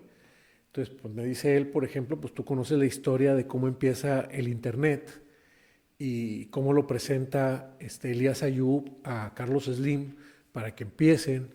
Y luego cuando le dicen, oye, pues que ya vendimos todo lo que se podía vender de Internet. ¿Cómo? ¿Por qué? Porque está limitado. No sé si te la sabías también. No, eso no. ¿No? Entonces le dice, pues es que en México hay tantas computadoras, por darte un número ahorita,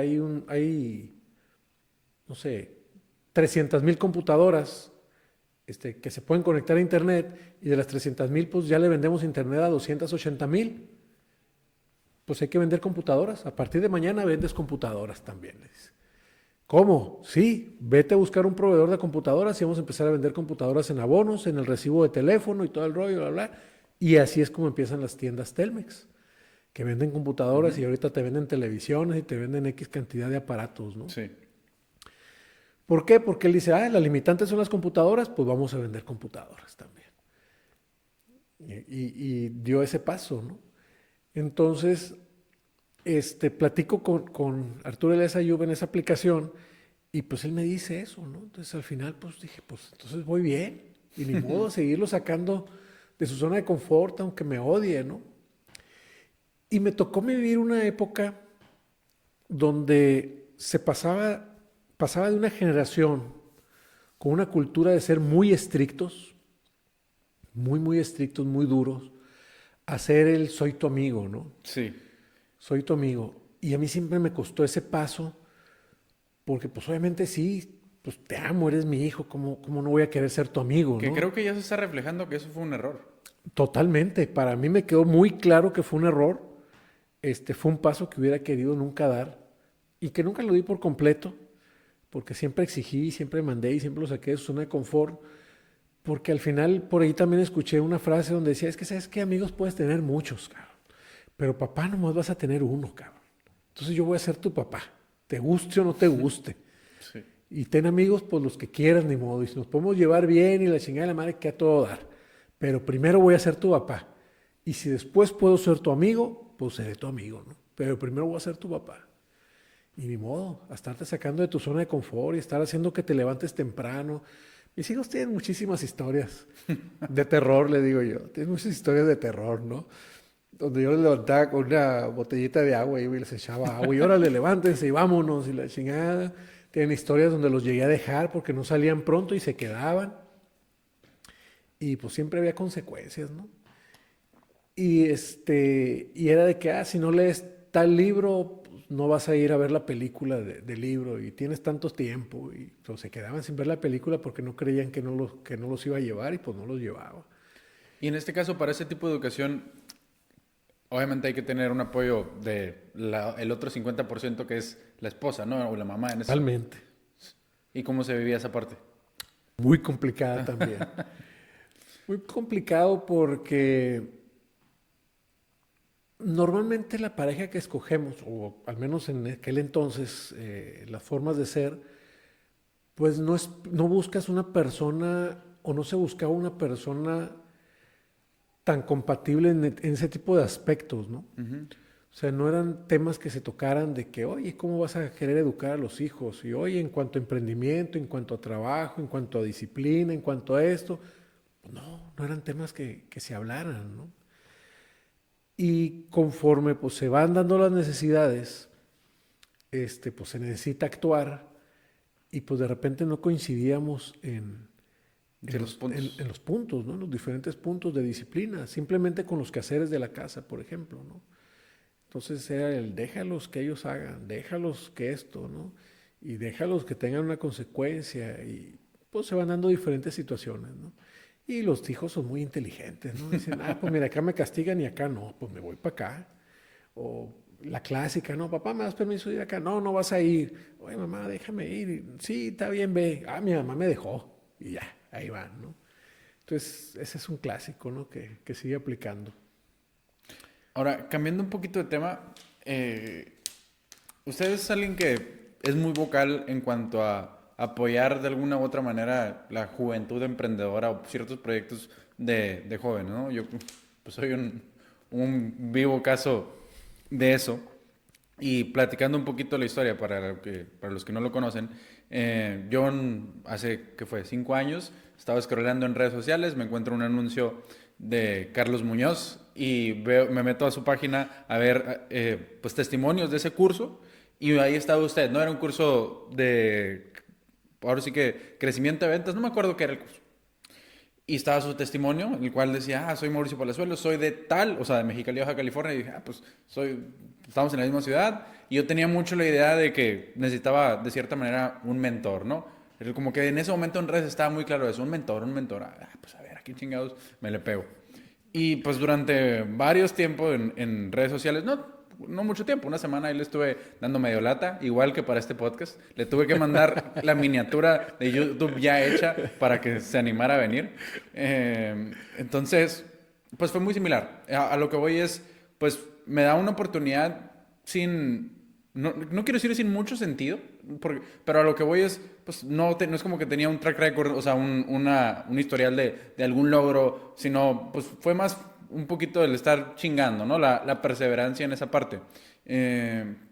Primero que nada, digo, no soy la única persona a la que he apoyado, pero ¿qué ve, qué busca en aquellos jóvenes que, pues ahora sí que decide apoyar y qué es lo que lo motiva a esa parte?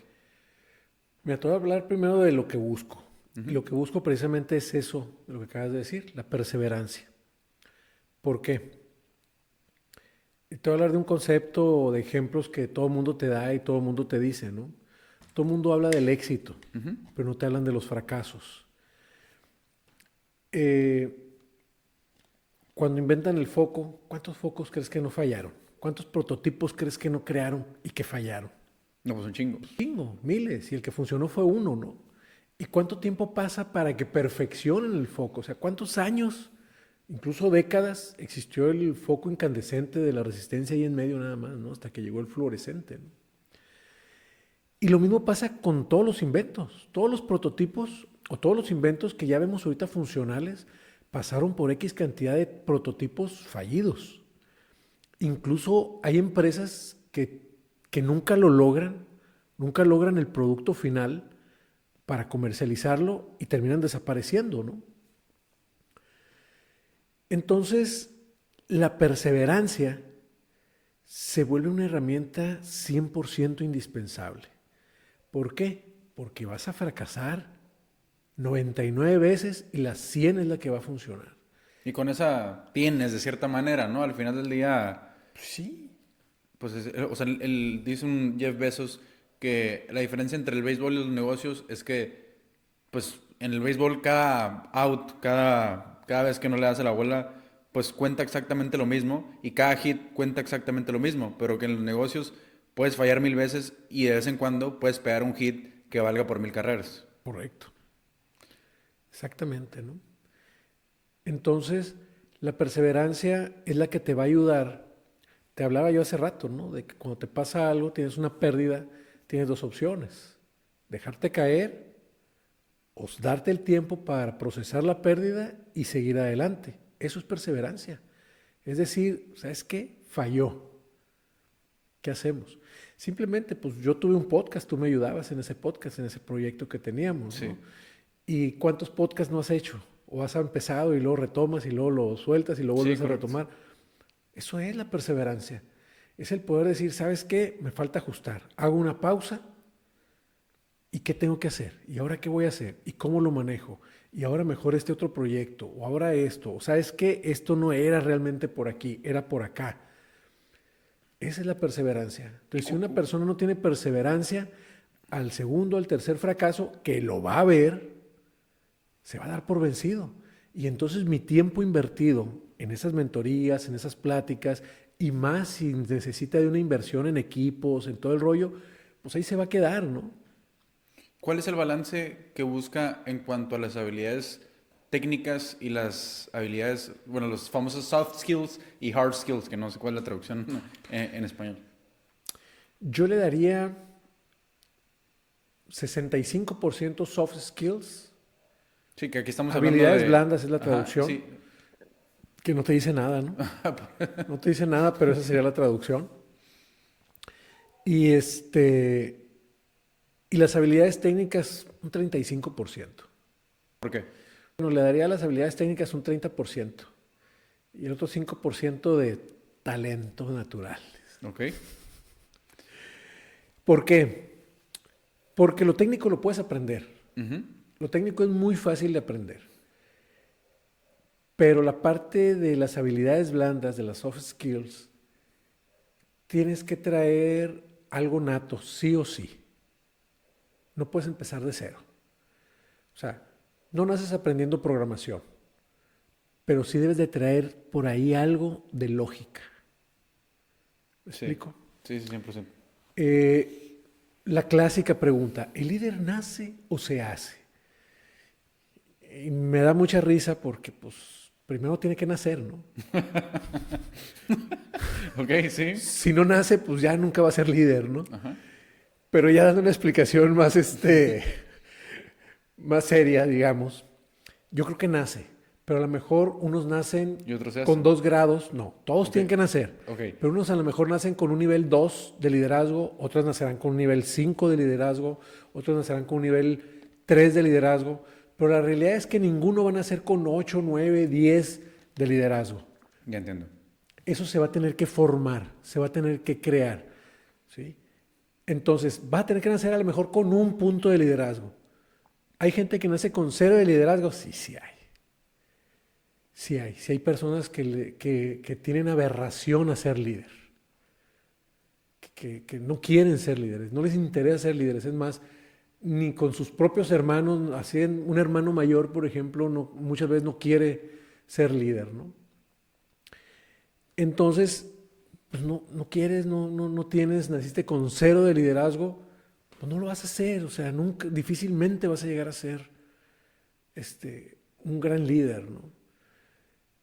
Entonces, si traes 1, si traes 2 y ese 5% de ganas, de talento, pues lo vas a desarrollar, ¿no? A lo mejor por fuerza bruta, si tú quieres. A lo mejor te va a costar 10 años desarrollar ese soft skill que tienes, pero lo vas a hacer, lo vas a lograr.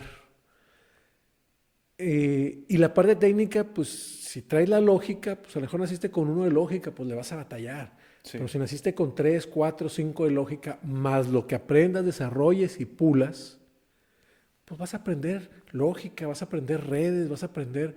O sea, yo no nací aprendiendo redes, yo no nací aprendiendo, oh sí, ya traigo mi conocimiento de redes. No, te dije hace rato, me dieron un pinche librote 7 SPIP y ahí estoy leyéndolo y, mira, órale, oh, así es como funciona el internet. Por eso hace esto, por eso hace esto otro. Aquí en esto se basa para, y empezar a hacer pruebas. Oye, ¿y si hago esto? ¿Y si le digo esto? ¿Y si acá? ¿Y si allá? Entonces, había una transición entre la parte de programación y la parte de redes, que se me facilita, ¿no? Entonces, entrar a la parte de redes, se me facilita administrar los ruteadores, posteriormente los firewalls, la ciberseguridad, se empieza a facilitar todo eso porque hay una parte donde termina siendo programación. Estás programando un equipo para que haga algo en concreto, ¿no? Pero pues no naces sabiéndolo. No, definitivamente. Y con todo este tema del aprendizaje y la mentoría, hay una frase que dice que no hay mejor escuela que la vida, pero qué cara es la colegiatura. Y definitivamente, pues creo que de ahí viene todo el punto de, pues, mentorearte con alguien, de pegártele a alguien y, pues, parte de aprender, ¿no? Pero también hay otra frase que dice, pues, que, o sea, en tema de, a pesar de que sí te le puedes pegar a alguien para amortiguar ciertos chingazos y decir, bueno, es por aquí, independientemente de que tu cabeza por joven y pendejo dices, no, es que yo quiero ir por allá, pero ya sabes que es por allá, pero tú dices, no, yo quiero ir por acá. Pues hay gente que dice que ahora sí que no aprendemos en cabeza ajena, ¿no? Y por ahí, en algún momento, yo le pregunté, o yo en algunos de los proyectos que traíamos, pues a veces estaba en ciertas etapas cabizbajo de que decía, oye, pues es que no jalo acá, no jalo acá, pero usted me dejaba de cierta manera pegarme 2 que 3 madrazos, aunque ya veía que directamente me iba a ir a estrellar, ¿no? Entonces, tanto en la parte de padre como en la parte de mentor, ¿cómo juega estratégicamente ese rol de decir, sabes qué? Por aquí sí le puedo decir que por acá no, pero por acá lo tengo que dejar que cumpla, más bien, vea que su idea a lo mejor no es la mejor, porque independientemente de que si la damos por acá, él siempre se va a quedar con la idea de que su propio pensamiento hubiera tenido un resultado más eficiente. Precisamente en ese punto, en el qué tan convencido estás de que es el camino correcto. Y muchas veces yo parto, que es algo que me cuestionó mucho mi hijo, Alim, en los últimos 3 o 4 años estamos en una etapa muy padre porque nos ha permitido tener una comunicación muy fluida, ¿no? Y tenemos conversaciones que yo creo que cada conversación pudo haber sido un episodio de podcast. Y él me cuestionaba precisamente esa parte. Y yo le digo, yo no lo hago con la intención o no parto con la intención de que, se va a dar un chingazo y lo voy a dejar que sea el chingazo. Yo parto de la premisa de que puedo estar equivocado. Ok. Entonces, tú tienes bastantes años menos que yo, te ha tocado aprender cosas diferentes, tienes experiencias diferentes que yo, entonces puedes estar viendo algo que yo no estoy viendo. Entonces, a lo mejor yo estoy equivocado. A lo mejor en la actualidad han cambiado tanto las cosas que hay otro camino ya. O sea, a lo mejor yo conocía la carretera federal número 2, pero ahorita ya hay una autopista. Y tú sí la ves y yo no la veo. Entonces, ¿cuántas veces nos hemos quejado que la gente mayor se aferra a hacer las cosas de una manera cuando ya hay otras formas de hacerla, ¿no? Simplemente los teléfonos inteligentes, que no aprenden a usar un teléfono inteligente y siguen con el teléfono fijo de casa, ¿no? Que no saben usar WhatsApp, que no saben usar una Alexa, y que no aprenden a hacerlo. Y te digo gente mayor y a lo mejor son 65 años, ¿no? Entonces yo parto de la premisa de que puedo estar equivocado y aunque tú seas más joven y aunque yo sea tu mentor y tú mi aprendiz, digamos, puedes tener razón. Yo me puedo equivocar y tú puedes tener razón en un tema. Pero yo de ahí parto. Ajá. Entonces vamos a darle. Okay. Y vamos a ver. Entonces, habrá veces que tuviste la razón y habrá otras veces que no. En las que tú tuviste la razón, me tocó aprender y entonces yo también aprendí de ti. Y en las que no tuviste la razón, pues te ayudé a levantarte, a sacudirte y vente, vamos a seguirle. Lo que sigue. Y así es la vida. Y así van a salir los proyectos. ¿Y en qué conclusión terminan estas pláticas, por ejemplo, que he tenido con Alim? ¿Si se siente cómodo ya con esa respuesta? ¿O? Se siente cómodo porque entiende entonces cuál era mi proceso de decisión, ¿no? De decir... Sí, nunca me lo había dicho. ¿No? Yo siempre pensé, y son pláticas que en algún momento tuve, a lo mejor no sé con quién, pero decía, bueno, o sea, oye, pues si ya ven que me voy a poner el putazo, ¿por qué no me jalan tantito de ahí? A ver, por acá independiente, aunque se encuentre mi voluntad, ¿no? Pero no sabía eso. Es que es eso, o sea, yo te miraba tan seguro de ti mismo que no es que dudara yo de mí. Yo sabía que este camino te lleva a donde queremos ir. Pero tú decías, es que por acá también, y es más rápido, y es mejor, y es esto. Y te oías tan seguro, pues bueno, vamos viendo, sí, te acompaño. Dicen por ahí, dilo con huevos y la gente te cree, ¿no? Sí, pues no, pero pues viendo, también lo decía, ¿no? Porque sí, verdaderamente yo lo creía, ¿no? Claro. No, y dentro de tus argumentos había una lógica, porque también no te decía nomás así porque sí, te cuestionaba. Y a ver esto, y a ver por qué lo otro, y entonces por qué así, y qué va a pasar si no, y qué va a pasar si sí. Y teníamos pláticas ahí largas y luego decíamos, bueno, pues vamos dándole. Sí. O incluso lo que hacíamos es que hacíamos los experimentos controlados, ¿te acuerdas? Sí. Que de repente decíamos, bueno, a ver, tú tienes entonces, esto que tú propones se basa en esta hipótesis. Vamos a comprobarla. Que por ejemplo eso fue algo que aprendimos dentro del Mastermind con Carlos Muñoz, ¿no? Sí. Que a ver si no nos funan por andar hablando de Carlos Muñoz. Pero bueno, fue las cosas que le aprendimos a Carlos Muñoz. No es algo que él inventara. No, pero pues fue algo en lo que era muy vocal, ¿no? Fue un conocimiento que nos transmitió y que no conocíamos. Entonces, formulábamos la hipótesis de lo que tú estabas proponiendo y hacíamos el experimento. Y ya ese experimento nos decía sí o no. Y ya tomábamos la decisión, ¿no? Sí. Pero a ver, ¿a ti te deja contento Sí, la respuesta? Me, Qué me bueno. quedo, me quedo más satisfecho. Ya voy a dormir mejor, yo creo. Algo que no comentamos ahorita fue que la carrera de ingeniera cibernética, la primera vez, no la terminó. No la terminé las primeras 3 veces, creo, Ok. o 4 veces. Y pues ya más tarde también estudió una carrera gerencial, ¿se les llama así? Correcto. Entonces, Carreras gerenciales. tiene un video viral en TikTok, que por ahí debe estar, que dice, no vayas a la universidad.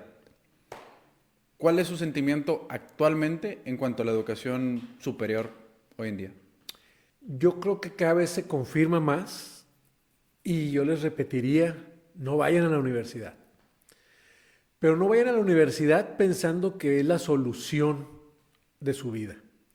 No vayan a la universidad pensando en que les va a resolver la vida o que les va a abrir los caminos y les va a abrir las oportunidades. La universidad no funciona así, al menos no en la actualidad. En la actualidad los jóvenes tienen que debatirse y yo creo que deben de debatirse desde que entran a la preparatoria y si pueden antes, antes. No es fácil, ¿eh? No estoy diciendo que sea fácil, es fácil. ¿A qué se refiere con debatirse? Tiene que debatirse internamente en Ok. definir lo que quieren hacer, en definir cómo quieren ser. Es muy complicado, es bien difícil, ¿no? Pero yo te platicaba al principio, oye, es que yo a los 12 años veo las computadoras, Le hace todo el sentido del mundo. aquí soy, ¿no? Yo aquí, la tecnología, uno mismo, son mis padres perdidos, ¿no? Hay gente con 40 que se Es siente el camino. completamente perdida en la vida. Totalmente de acuerdo, ¿no? Entonces, por ahí también había un video que se nos hizo viral que decía que tienes que tener un propósito en la vida. Y sí, es muy difícil ponerse un propósito, pero nadie te está diciendo que tiene que ser el mismo para toda la vida. Nadie te dice que no lo modifiques. Nadie te dice que no puedas tener más de uno. Sí. Pero debes de tener por lo menos uno, ¿no? Porque dentro de ese propósito que tú quieres o que tú decidas para ti, es lo que te va a decir qué necesitas o qué herramientas necesitas. Yo estudié una segunda carrera que fue mercadotecnia, pero fue porque lo necesitaba yo para poder hacer crecer mi empresa, ¿no? En la parte técnica ya lo tenía todo cubierto, ya había capacitado más personal, ya tenía un equipo de trabajo que me resolvía, incluso el crecimiento que estábamos teniendo, me lo resolvía perfectamente ya todo mi equipo. Pero en la parte administrativa, en la parte comercial, en la parte directiva incluso, y yo era el director, nos estábamos quedando cortos, ¿no? Entonces mi pregunta es, ok, si mi propósito es llegar acá, ¿qué necesito? Pues tengo resuelto esto, necesito un mejor director. ¿Puedo contratar un mejor director?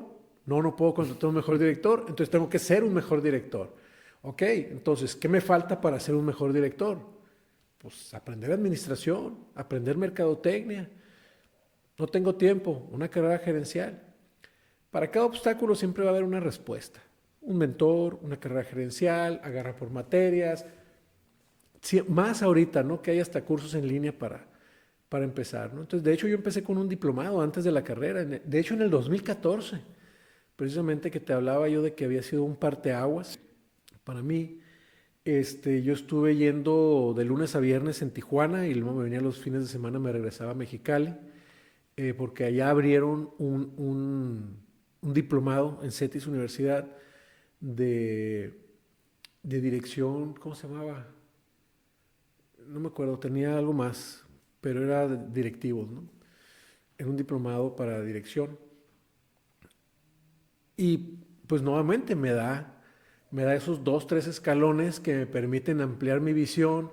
Logramos cerrar en ese incluso con lo aprendido ahí, cerramos esos 2 grupos gasolineros que eran los dos, o son los 2 grupos más grandes que hay en Baja California y que tenían en otros estados, en otras ciudades, y nos llevan a esas otras ciudades.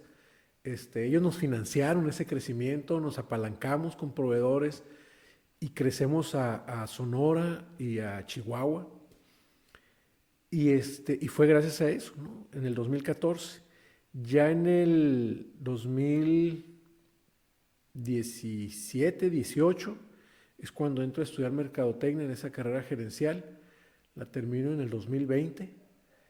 Y luego empiezo una maestría, pero al final la premisa no es quiero tener una maestría, no.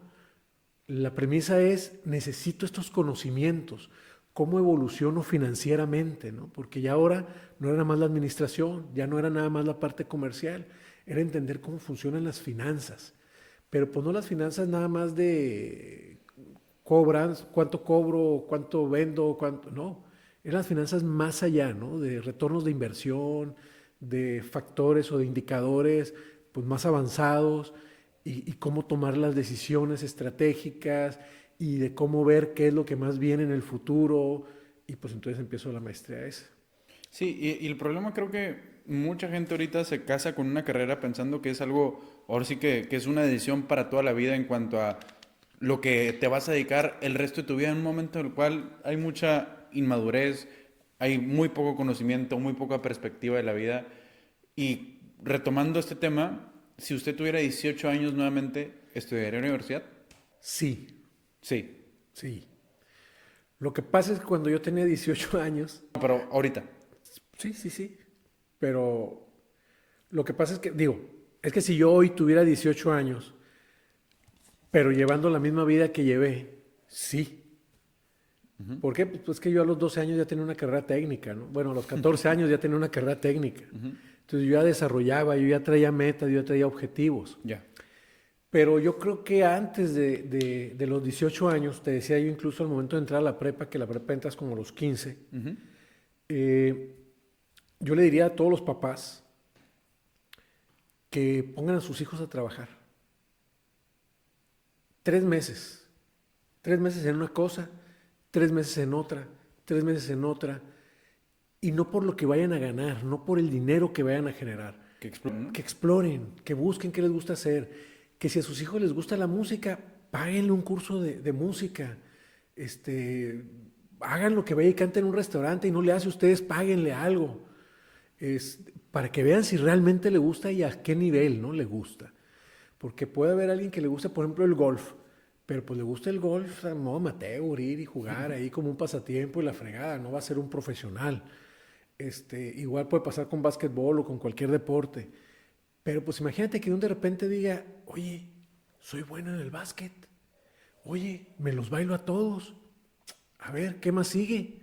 Oye, a ver a dónde puedo llegar. Oye, y si me voy para... O el box, por ejemplo, ahorita tú que has estado entrevistando boxeadores, ¿no? Pues a lo mejor voy nomás como ejercicio y para estar en forma y la chingada. Era pero una chinga ya, definitivamente el ejercicio no es para mí, pero sí. Por ejemplo, que digas, cabrón, mira, de uno tumbé a o te decía, he estado viendo tus clips, ¿no? No, no pega tan fuerte este cabrón y la chingada de la madre. Pues sí, digo, pero también el box no se trata de golpear fuerte como tal, es como una línea de estrategia, ¿no? Pero ese es otro tema.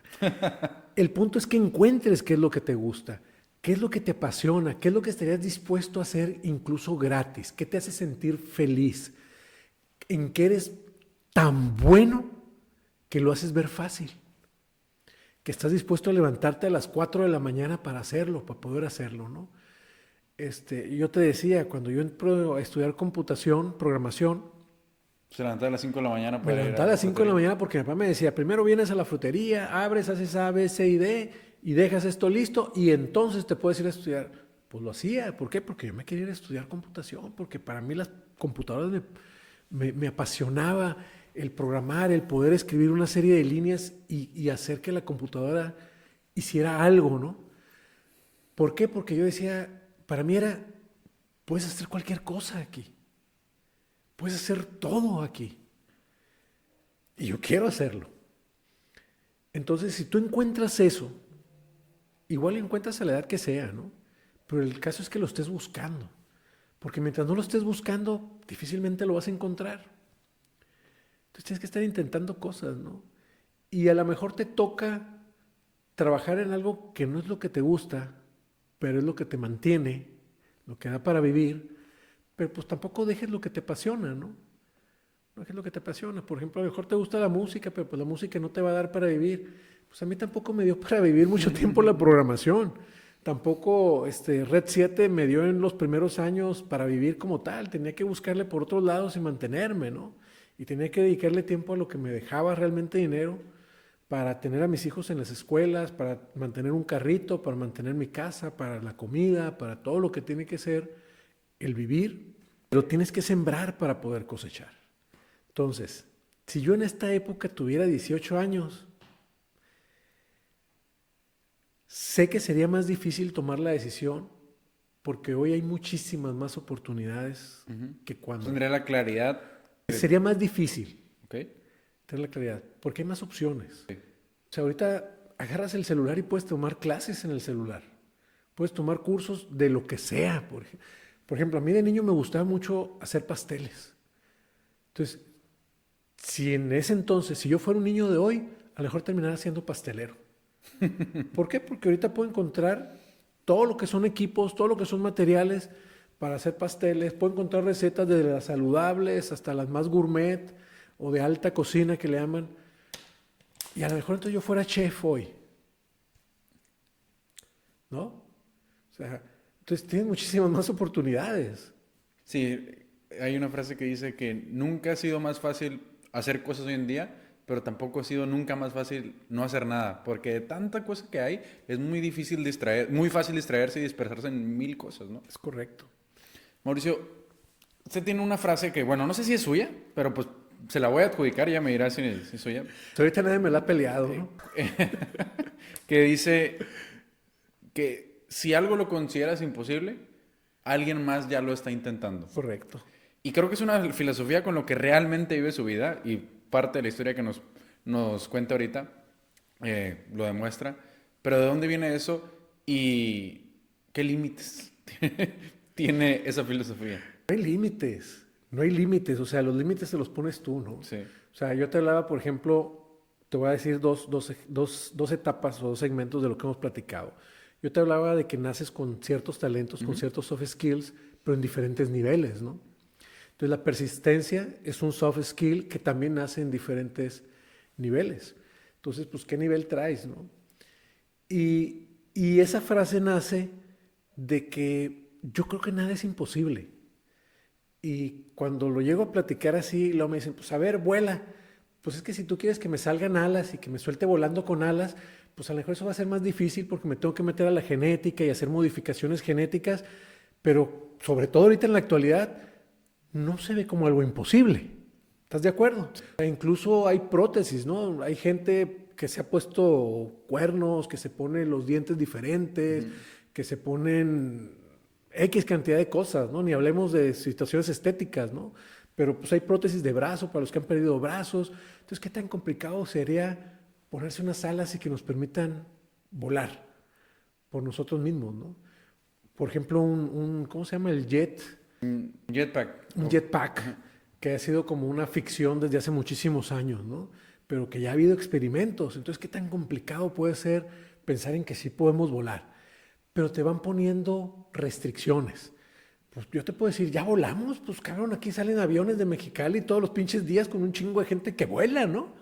No, pero tú solo. Ah, bueno, con un jetpack. No, pero que a ti te salgan alas y vueles. Bueno, cabrón, no mames, ¿no? Pues ya me estás poniendo muchas restricciones. La realidad es que no hay nada imposible, no tiene un límite. Los límites tendemos a ponerlos nosotros mismos porque nacemos con esa soft skill limitada. Y hay quienes nacen en 1 y dicen que es imposible volar. Y hay otros que nacen con 5, con 10, con 20, con 50, con 100, que tienen una imaginación porque de chiquitos les leían muchos libros y tienen mucha imaginación. Y me decían que tenía mucha imaginación, ahora que me acuerdo, ¿no? Pero bueno, y entonces te das cuenta que no es mentira, o sea, que lo que hoy es realidad, hubo un momento que fue ficción. O sea, los aviones, ¿cuánto tienen de existir? Los celulares, ¿cuánto tienen de existir? El reloj inteligente, ¿cuánto tiene de existir? Y hay películas de los 50s donde ya salía el santo, con un reloj de, sí, aquí santo llamando a Blue Demon, santo llamando a Blue Demon, contesta a Blue Demon. Y le contestaba a Blue Demon, adelante santo, sí, aquí. Y se ponen a platicar por el, ¿sí o no? Sí. Pues ahorita ya contestas llamadas, ¿no? Telefónicas por el reloj. Tú estás hablando de 70 años atrás, que era ficción, y ahorita es una realidad. Entonces, ¿cuál es el límite? El que te quieras poner. Pero el que tú te pongas un límite no quiere decir que es el mismo límite para todos. Y alguien más no se lo va a poner. Alguien más no se lo va a poner. En una ocasión me decían, a ver, el viaje en el tiempo. Tampoco es imposible, ya hay miles de teorías del viaje en el tiempo. ¿Tú crees que en Estados Unidos no están trabajando en viajar en el tiempo? Pues digo, hay muchas teorías también que mismas teorías lo prohíben en cuanto a que verdaderamente se pueda. ¿Tú crees que el gobierno no está Quizá. investigando y no tiene ya 2, 3 prototipos Sí, y no ha quizá. intentado, incluso en esos viajes del espacio, no digan, a ver, aviéntate en ese pinche agujero negro a ver qué pasa y hasta dónde tenemos lecturas, o avientan sondas para ver qué pasa? China. ¿Tú crees que no esté trabajando en prototipos, en tecnologías, en teorías incluso, ¿no? A lo mejor todavía de viajar en el tiempo. Y si lo consideraran imposible, ¿estarían trabajando en esas teorías? Pues definitivamente no. Entonces lo que pasa, que no se ponen el límite. Creo que a veces es más fácil ponerse un límite, ¿no? Para justificar lo que no estamos haciendo. Claro. ¿Por qué? Porque no es fácil. Pero es bien divertido. Y para terminar, ahora sí que para dejarlo ir, ¿qué es una cosa que cree que aprendió muy tarde en la vida y que de haberlo aprendido antes hubiera tenido un impacto mucho más positivo tanto de manera personal como de manera profesional? ¿Has oído la expresión de techo? Del techo de cristal o del techo, de que todos tenemos un techo. Ponernos pues estamos hablando de límites, ¿no? Exactamente, es eso. Inherentemente tenemos límites. No que tú te lo pongas, lo tienes. Todos tenemos un límite. Por ejemplo, podemos correr hasta cierta velocidad, incluso hay récords, ¿no? Pero los récords se rompen. Conforme vas tú creciendo y te vas desarrollando, tienes topes, tienes un límite, tienes un techo, llámale como quieras. Tienes una capacidad de crear, de desarrollar, de trabajar. Y yo aprendí muy tarde que tenemos ese techo.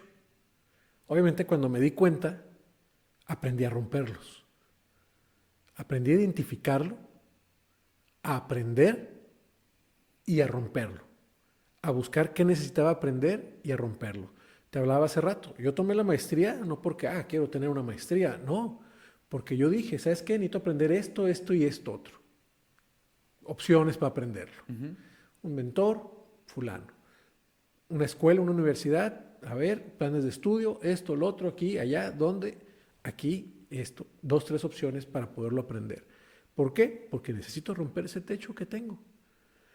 Entonces, si yo hubiera entendido eso mucho antes, cuando me doy cuenta porque ya tenía 4 proyectos o trabajos que habían tronado porque yo llegaba a mi techo, me sentía frustrado y lo tronaba y me iba a empezar otro. Me doy cuenta y es cuando empiezo mi primera empresa de telecomunicaciones, que ya me habían hecho la propuesta, pero yo ya estaba decidido a romper con todo eso, ahora sí que a hacer la quema, ¿no? Y empezar a sembrar de vuelta.